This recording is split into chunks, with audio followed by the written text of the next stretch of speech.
यह गर्मियों के दिन के उन दुर्लभ दिनों में से एक था जब सूर्य का प्रकाश अपने अधिकतम स्तर पर नहीं था। नीला आसमान और सुबह की हवा तरोताजा कर देने वाली थी। केवल एक हेलीकॉप्टर की आवाज उस शांतमय वातावरण को भंग करने के लिए काफी थी। यह प्रकृति का बेहतरीन उपहार शांति में मनुष्य को खींच लेती है। इस उत्तम नजारे के बीच हेलीकॉप्टर में एक आदमी बेहोश और बेखबर लेटा हुआ था। 4 बंदूकधारी उस पर ऐसे आंखें गड़ाए बैठे थे मानो अनंत काल से उसके आंख खुलने की प्रतीक्षा कर रहे हो।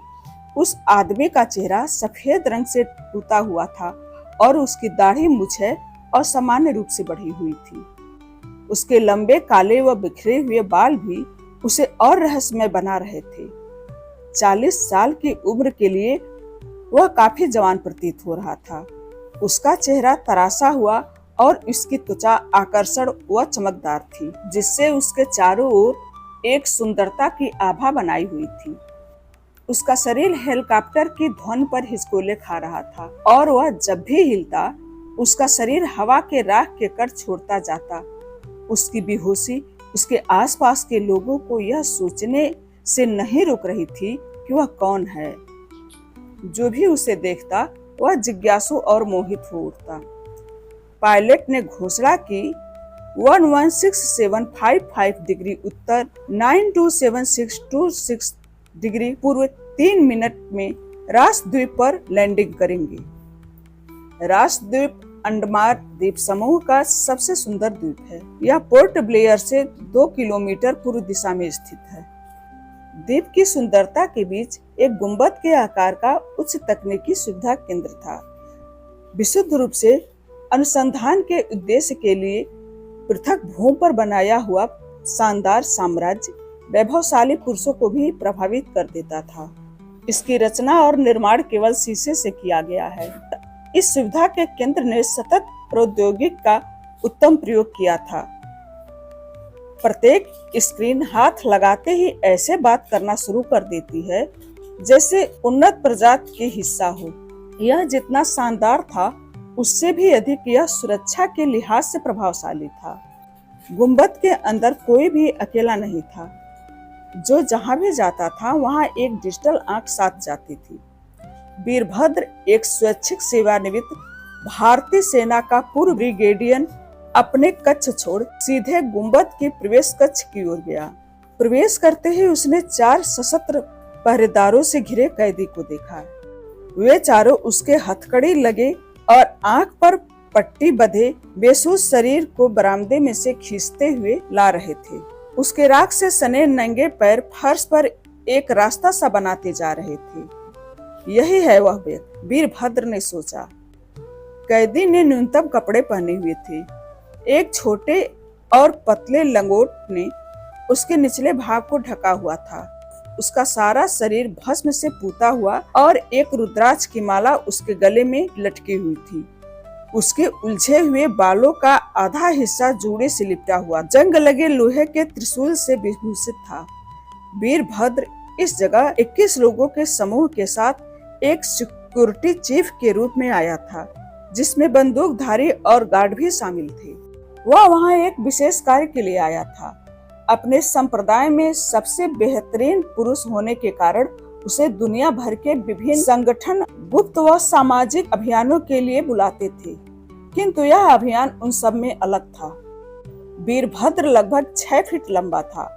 उसने अपने जीवन के पिछले 4 वर्षों में अच्छा जीवन व्यतीत किया था, जिसका पर्याप्त हिस्सा उसने सेना को समर्पित किया था।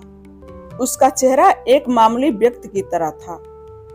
कोई खास विशेषताएं नहीं थी। उसकी त्वचा सांवली और रंगरूटों जैसा बालों का कट उसके स्वभाव को और भी कठोर बना देता था। उसके दोनों हाथों पर ताजे जख्मों के निशान उसके द्वारा लड़ी गई लड़ाइयों की गंभीरता को प्रकट करते थे। उसका सख्त व गठीला शरीर उसकी काली जींस, सफेद टी शर्ट और भूरे रंग की लेदर जैकेट के नीचे काफी स्पष्ट दिखाई दे रहा था। उसकी आंखें काले एविएटर चश्मे से ढकी हुई थी। वह हमेशा अपने पिस्तौल, जो उसकी कमर पर जैकेट से ढकी रहती थी, उसके बारे में हर परिस्थिति में सचेत रहता था। वीरभद्र ने एक गार्ड को उस आदमी की आंखों पर से पट्टी हटाने को कहा। उसके हाथों को मुक्त करने का आदेश दिया। उसने अपना चश्मा उतारा और तब उसकी दाईं आंख के नीचे एक निशान दिखाई पड़ा। वीरभद्र की गहरी काली आंखें उस आदमी पर टिकी हुई थी और वह कुछ पल के लिए हैरान खड़ा रहा। वीरभद्र और उसका बॉस उस आदमी की प्रतीक्षा कर रहे थे। हालांकि वह ठीक से नहीं जानता था कि क्यों। वह बस यह जानता था कि जिस आदमी को वो खोज रहे थे वह मिल गया और उससे पूछताछ की जानी चाहिए। हालांकि वह नहीं जानता था कि किस बारे में, परंतु यह सुनिश्चित था कि कुछ जरूरी गंभीर बात है। उसकी अधीरता अपने चरम पर थी क्योंकि वह पूरी कहानी जानना चाहता था। वह सबसे गुप्त और अंतरतम चक्र में खड़े होने योग्य था। यदि नहीं तो उसे बुलाया ही क्यों गया था? उसने सबसे प्रभावशाली मनुष्यों के साथ काम किया था और उनके तरीकों को अच्छे से जानता था, लेकिन उनके यह नए उच्च अधिकारी अजीब थे। वे इस सब के बारे में बहुत चिंतित थे, फिर भी सब कुछ एक बड़ा रहस्य रखने में कामयाब रहे। वीरभद्र प्रवेश कक्ष से एक परिचित आवाज में अपने नाम की पुकार सुन वीरभद्र चौंक उठे।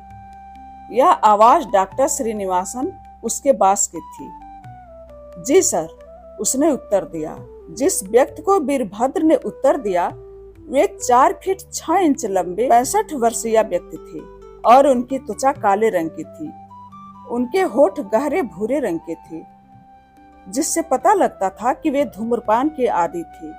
केवल उनके सिर के आगे के हिस्से के कुछ सफेद बाल थे। एक और पहलू जो उनके उम्र को दर्शाता था वह था उनका बेमेल और नीरस पहनावा। डॉक्टर श्रीनिवासन ने सफेद शर्ट के ऊपर एक भूरे रंग का मैट सूट पहना था और उनके कॉलर में लाल रंग की चौड़ी टाई लटकी हुई थी। उन्होंने अपनी आंखों पर एक अप्रचलित काले व चौकोर आकार का चश्मा भी पहना था। उनके गले में एक फीता पड़ा हुआ था जिसके किनारे उनके चश्मे से बंधे हुए थे। डॉक्टर श्रीनिवासन की वेशभूषा हास्यास्पद थी, लेकिन उनकी आंखों से अनुशासन झलकता था। उनका आचरण शौर्य अधिकारियों को भी आदेश देने जैसा प्रतीत होता था। वे अपने आसपास के लोगों में उनसे निम्न होने का भाव पैदा कर सकते थे। वे जब तक चुप रहते तब तक ही हास्यास्पद प्रतीत होते। इस बात का आसानी से अंदाजा लगाया जा सकता था कि उन्हें मजाक बिल्कुल पसंद नहीं था और वे अपने कार्य के प्रति अत्यंत समर्पित रहने वाले व्यक्ति थे। डॉक्टर श्रीनिवासन के पीछे डॉक्टर बन्ना एक गोरे व्यक्ति खड़े थे। उन्होंने वीरभद्र और डॉक्टर बन्ना का एक दूसरे से परिचय कराया। उन दोनों ने एक दूसरे से हाथ मिलाया। वीरभद्र को डॉक्टर श्रीनिवासन और डॉक्टर बन्ना सहकर्मी प्रतीत हो रहे थे। वीरभद्र को वे कुछ अधिक प्रशंसित व्यक्ति नहीं लगे। अपने चेहरे के हाव भाव से वे उद्विग्न लग रहे थे और ऐसा लग रहा था मानो वे व्यथित हो। वे देखने में डॉक्टर श्रीनिवासन से भी अधिक पढ़ी लिखी लग रहे थे। उनकी आंखें किसी बुद्धिजीवी जैसी थी।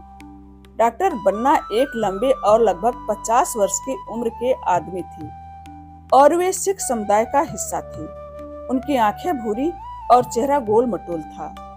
उन्होंने गहरे लाल रंग की शर्ट और काली पतलून पहनी हुई थी जो उनके काले चमड़े और जूतों के साथ अच्छी लग रही थी। उनके शरीर का ज्यादातर मोटापा उनके पेट के चारों ओर जमा हुआ था। उनकी दाढ़ी उनकी मूछ से मेल खाती हुई एक अंदाज में कटी हुई थी। उन्होंने अपने दाएं हाथ में एक कड़ा और बाएं हाथ में रोमन संख्या वाली एक उत्कृष्ट बड़ी घड़ी पहनी थी। क्या यह वही है? डॉक्टर श्रीनिवासन ने अपने भारी आवाज और दक्षिण भारतीय लहजे में पूछा। तावनी सर, वीरभद्र ने तेलुगु में जवाब दिया और तुरंत अपने आप को ठीक करते हुए कहा, मेरा मतलब जी सर। तो हम किसका इंतजार कर रहे हैं? इसे पूछताछ कक्ष में लेकर आओ। गाइड्स कैदी को पकड़कर खींचते हुए वीरभद्र के पीछे चले। उन्होंने एक यल आकृति के गलियारे में प्रवेश किया। डॉक्टर श्रीनिवासन सीधे चलते गए और वीरभद्र उनके पीछे चलता गया। गलियारा एक तरफ सीधी दीवार और दूसरी तरफ दरवाजों के बीच था, जो बाईं ओर को मुड़ता था। उस दीवार के अंत में एकमात्र दरवाजे पर 2 सुरक्षाकर्मी थे, जिन्होंने उन्हें अंदर जाने दिया। वीरभद्र अब तक इस बात से अनभिज्ञ था कि इस आदमी से क्या पूछताछ की जानी है। जिस कक्ष में उन्होंने प्रवेश किया वह 12 फीट ऊंचा एक गुंबद की तरह, वह भी आलीशान सजावट से सुशोभित था। इस कहानी का शेष हिस्सा अगले वीडियो में